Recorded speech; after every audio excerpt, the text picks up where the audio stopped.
বদ নজর থেকে বাঁচার জন্য আমরা একটা আমল একেবারে সব সময় করি, এবং এটা আল আইনু হক। বদ নজর যে মানুষের লেগে যায় এটা মহাসত্য।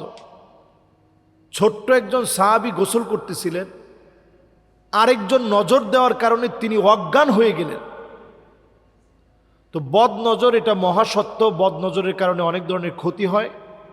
এই ক্ষতিগুলো থেকে বাঁচার জন্যে আপনি প্রতিদিন বিসমিল্লাহিল্লাযী লা ইয়াদুররু মা ইসমিহি শাইউন ফিল আরদি ওয়ালা ফিস সামা ওয়া হুয়াস সামিউল আলিম।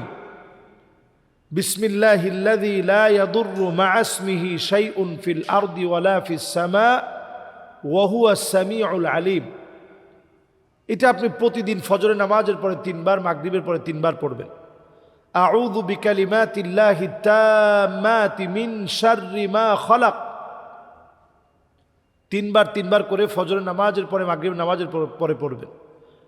আউযু বিকালিমাতিল্লাহি তাম্মা ওয়া মিন কুল্লি শাইতানিন হাম্মা ওয়া মিন কুল্লি আইনিন লাম্মা। পড়ার চেষ্টা করেন। এই দোয়াগুলো পড়লে বদ নজর থেকে আপনি বাঁচবেন। পাশাপাশি যখনই কেউ আপনার দিকে তাকিয়ে বলবে যে বাপরে বাপ এত সুন্দর, তার চেহারার অবয়ব সুন্দর, তার কথা বলার স্টাইল সুন্দর, তার বয়সটা কি দারুণ, তখন তৎক্ষণাৎ আপনি শুনলে আপনি মাশা আল্লাহ পড়বেন, তাবারাকাল্লাহ পড়বেন। আর প্রত্যেক ভাইকে পরামর্শ, যখন কারো দিকে আপনি সৌন্দর্যের কোনো কথা বলবেন, যে তার কণ্ঠ সুন্দর, তার লেখা সুন্দর, তার মেধা অনেক ভালো, সঙ্গে সঙ্গে বলবেন তাবারাকাল্লাহ।